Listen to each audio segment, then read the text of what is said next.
Good morning students. Hello, how are you? कैसे हैं आप? आज हम आपको नेक्स्ट चैप्टर्स के बारे में पढ़ाएंगे, लेकिन ये जो नेक्स्ट चैप्टर है ये आपके जो है फुटप्रिंट्स में से लिया गया है, क्योंकि हमने जो है फर्स्ट फ्लाइट में से काफ़ी चैप्टर कर लिए हैं, तो आप जो है इसमें नेक्स्ट करेंगे। तो आपका जो नेक्स्ट चैप्टर है वो है फुटप्रिंट्स विदाउट फीट। ध्यान रखें, ये एक आपके बुक का नाम भी है। 10th क्लास के जो बच्चे हैं सभी ध्यान रखेंगे, फुटप्रिंट्स विदाउट फीट। अब हम इस पार्ट को शुरू करेंगे। इस पार्ट के अंदर एक वैज्ञानिक है, एक साइंटिस्ट है, जिसने एक ऐसी दवा की खोज कर ली थी जिससे मनुष्य के शरीर को गायब किया जा सकता है, और उसने ऐसा किया भी। उसने इस दवाई का प्रयोग खुद पे अपने आप पे कर लिया था, अपने आप को गायब भी कर लिया था। वो एक कानून को ना मानने वाला व्यक्ति था। उसने बहुत सारे ऐसे कारनामे किए थे जो उसे नहीं करने चाहिए थे। इस पार्ट में हम देखेंगे कि इसने किस तरीके से अपनी बॉडी को ट्रांसपेरेंट बनाया और क्या क्या इसने जो है बुरे कर्म किए, बुरे कार्य किए। इस पार्ट के माध्यम से हम इसको समझने की कोशिश करेंगे। तो देखिए हमारा जो पार्ट है फुटप्रिंट्स, इसकी फर्स्ट लाइन देखिए। The two boys started in surprise at the fresh muddy imprints of a pair of bare feet. दो लड़के आश्चर्यचकित हो उठे जब उन्होंने दो कीचड़ में सने हुए पैरों को अपने सामने प्रकट होते हुए देखा। What was a barefooted man doing on the step of a house in the middle of London? ये नंगे पांव वाला आदमी लंदन के मध्य एक घर में यहाँ पे क्या कर रहा था? And where was the man, और ये आदमी कहाँ था? लड़कों को आदमी नहीं दिख रहा है, सिर्फ उसके जो पदचिन्ह जो कीचड़ में सने हुए थे वो उनके सामने प्रकट हो रहे हैं, वो उनको देख रहा है। एज अ गेज, जब वो बच्चे उस चिन्ह को घूर के देख रहे थे, a remarkable sight met their eyes, तभी उनकी आंखों के सामने एक दृश्य प्रकट हुआ। A fresh foot marks appeared from nowhere, कहीं से उनके सामने एक पद चिन्ह प्रकट हुआ। Further footprints followed one after another, एक के बाद एक पदचिन्ह उनकी आंखों के सामने बनते गए। Descending the steps and progressing down the street, और ये पदचिन्ह सीढ़ियों के ऊपर से नीचे की ओर बनते चले हुए आ रहे थे। द बस फॉलोड फैसिनेटेड, बड़ी उत्सुकता से के साथ लड़के उन चिन्हों का पीछा करते चले गए। Until the muddy footprints muddy impression became फेंटर and फेंटर, जब तक उन्होंने पीछा किया, जब तक कि पदचिन्ह धीरे धीरे धूमिल होते हुए नहीं चले गए। And at last disappeared all together, और अंत में ये पदचिन्ह एकदम समाप्त हो गए। The explanation was the mystery was really simple enough, इसकी व्याख्या करना वास्तव में बिल्कुल ही सरल था। The The bewildered boys had been following a scientist who had just discovered how to make the human body transparent. ये जो लड़के थे, जो हास्यास्पद हो रहे थे, जो आश्चर्यचकित लड़के थे, ये वास्तव में एक ऐसे वैज्ञानिक का पीछा कर रहे थे जिसने अभी एक ऐसी दवा बना ली थी, ऐसा दवा का आविष्कार किया जिससे मनुष्य के शरीर को एक पारदर्शी बनाया जा सकता है। ग्रिफिन द साइंटिस्ट, ग्रिफिन वो वैज्ञानिक था, had carried out experiment to prove that the human body could become invisible. Griffin ये वैज्ञानिक एक के बाद एक लगातार अपने जो है आविष्कार, अपनी खोजें किए जा रहा था, एक्सपेरिमेंट किए जा रहा था कि मनुष्य के शरीर को भी पारदर्शी बनाया जा सकता है। Finally he swallowed certain rare drugs and his body became a transparent as a sheet of glass. अंत में उसने इन दुर्लभ दवाओं को खुद ही खा लिया और उसने अपने शरीर को एक शीशे की भांति पारदर्शी बना लिया। Though it also remained as a solid as glass, हालांकि उसका शरीर भी शीशे के समान एक ठोस बना रहा। ब्रिलियंट साइंटिस्ट दो ही वाज, हाँ वो वास्तव में एक बहुत ही अच्छा वैज्ञानिक था। Griffin was rather A lawless person, Griffin वास्तव में एक कानून को ना मानने वाला व्यक्ति था। हिज लैंडलॉर्ड डिसलाइक हिम, उसका मकान मालिक उसको पसंद नहीं करता था। And try to reject him, और उसे अपने कमरे से बाहर निकालने की, अपने घर से निकालने की हमेशा कोशिश करता। In revenge Griffin set fire to the house, बदले की भावना ने ग्रिफिन ने उस घर को आग लगा दी। देखो पहली बार यहाँ ग्रिफिन ने घर में आग लगा करके कानून को तोड़ा है। इस बात को हमें नोट डाउन रखना है कि जो पहला जो उसने कानून तोड़ा है वो यही क्या है कि ग्रिफिन ने अपने मकान मालिक के घर में आग लगाई थी। To get away without being seen, he had to remove his clothes. अपने आप को ना दिखने के लिए उसने अपने सारे कपड़े उतार दिए। Thus it was that he became a homeless wanderer. इस प्रकार से वो बिना घर वाला एक घुमक्कड़ बन गया। Without clothes, जिसके पास कपड़े भी नहीं थे, without money, पैसे नहीं थे, and quite invisible, और बिल्कुल अदृश्य था। Until he happened to step in some mud, जब तक कि वो कहीं किसी कीचड़ में नहीं सन जाता था, and left footprints as he walked, और जब तक कि वो अपने पद चिन्हों को नहीं छोड़ता था जब वो चलता था। तो ये जो पेज है हमारा क्लियर हुआ। नेक्स्ट पेज की ओर हम बढ़ रहे हैं। आप देख सकते हैं ग्रिफिन है, केवल कपड़े उसके नज़र आ रहे हैं, लेकिन ना हाथ है ना सर है, कुछ भी नज़र नहीं आ रहा है।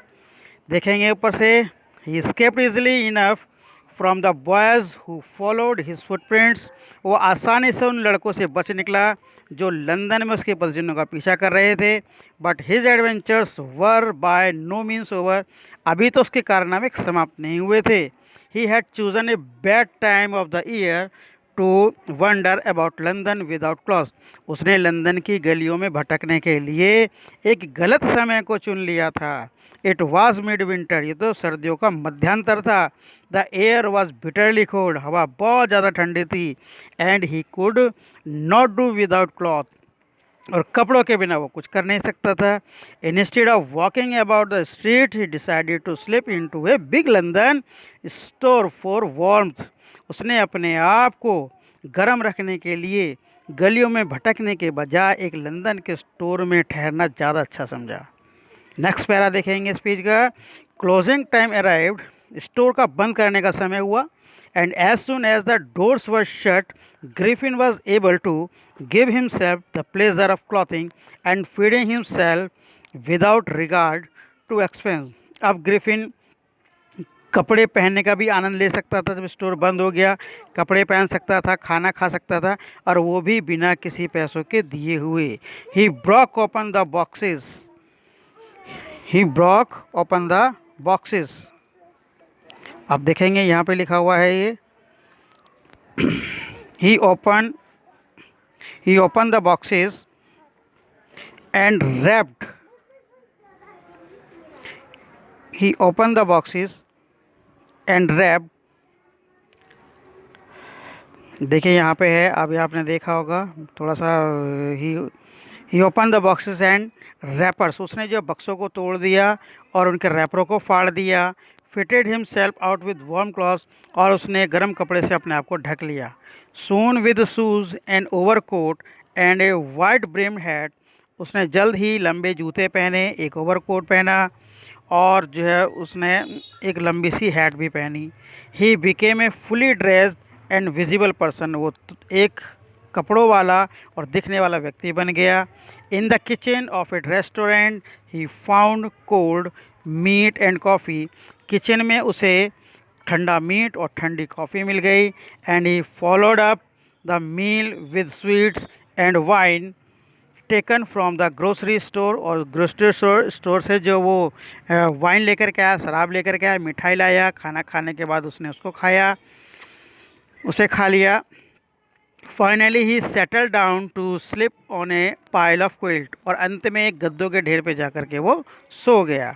लास्ट में हम पैरा देखेंगे if say, if only Griffin had managed to wake up in good time all might have been well, यदि सुबह को ग्रिफिन सही समय पर उठ जाता, all it was as it was, तो सब कुछ ठीक रहता। He did not wake up until the assistant were already arriving next morning, वो तब तक नहीं उठा जब तक कि उस स्टोर के जो असिस्टेंट थे अगली सुबह को नहीं आ गए। When he saw a couple of them, next देखेंगे couple of them appearing approaching, जैसे ही उसने देखा कि उसके जो असिस्टेंट हैं, एक दो असिस्टेंट हैं, वो उसकी ओर बढ़ रहे हैं। He panicked and begin to run, वो एकदम से भड़क गया, ग्रिफिन भड़क गया और भागने लगा। दे नेचुरली गेव चेस, जैसा कि वास्तव में प्राकृतिक रूप से होता है, उन्होंने उसका पीछा किया। In the end he was able to escape only by quickly taking off his newly found clothes, और अंत में उसने अपने जो कपड़े पहने थे वो धीरे धीरे सारे कपड़े उतार दिए।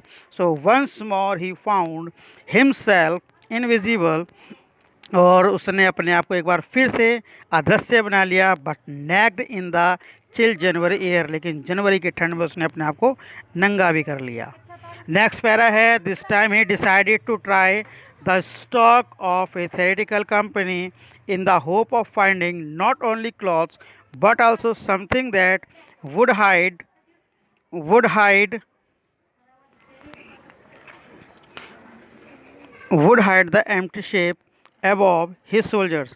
इस बार उसने एक लंदन की थेरेटिकल कंपनी के बारे में सुना, और थेरेटिकल कंपनी के बारे में उसने देखा, उसके बारे में सोचा, इस उम्मीद के साथ गया उस थेरेटिकल कंपनी के अंदर कि वो वहाँ पर कुछ उसे ऐसे कपड़े मिल जाएंगे जो कम से कम जो शोल्डर्स है उसके ऊपर से वो पहन सके, यानी जो सिर है सिर को ढक सके, क्योंकि वो दिखता नहीं है किसी को सिर। Shivering with cold he hurried to Drury Lane the centres of theatres world, और ठंड से बचने के लिए वो जल्दी से वो लंदन का जो नाटक का जो केंद्र था ड्यूरी लैंड, वो वहाँ उस गलियों में गया। यहाँ पे थिएटर्स के जो लोग थे वो रहते थे, और उनके पास जो थिएटर में काम करते हैं बहुत सारे लोग, उनके पास लगभग मेकअप का सभी सामान होता है, वो चीज़ें भी रखते हैं, जैसे दाढ़ी मूछें वगैरह आप लोग देखते हैं। तो ऐसी चीज़ें की तलाश में गया था ताकि वो लगा सके अपने सिर से ऊपर, ताकि वो दिख सके, ठंड से अपने आप को बचा सके। अगला पैरा है, ही सून फाउंड ए सूटेबल शॉप, जल्द ही उसे एक अच्छी सी दुकान मिल गई। He made his way invisible upstairs and came out a little later wearing bandage round his forehead। He made his way invisible, वो अपने रास्ते जो एकदम अदृश्य होता हुआ गया, सीढ़ियों के ऊपर चढ़ा और वहाँ पे थोड़ी देर के बाद लौटा। उसने एक अपने सिर के ऊपर एक बैंडेज लपेट रखे थे, अपने माथे पे लपेट रखे थे, डार्क ग्लासेस काले चश्मे पहने थे, फॉल्स नोज एक नकली नाक लगाई, बिग बुशी साइड विस्कर्स लंबी लंबी मूछें लगाई, एंड ए लार्ज हैट और एक बड़ा सा टोपी पहना। तो उसके विदाउट बीइंग सीन, और बिना किसी को दिखाई दिए बिना, he callously attack the shopkeeper from behind, उसने जो है पीछे से उस जो दुकान में था एक आदमी शॉपकीपर था, उसके पीछे से वार किया। After which he robbed him all the money he could find, और जो भी पैसा उसके पास से मिला उसने उस सारे पैसे को वो लूट लिया। तो अभी हम यहाँ तक रखेंगे इस पैरे को, अब देखेंगे, इसको समझना है पार्ट को अच्छी तरीके से। नेक्स्ट वीडियो में हम इसके बारे में भी और पढ़ेंगे फिर। Okay bye.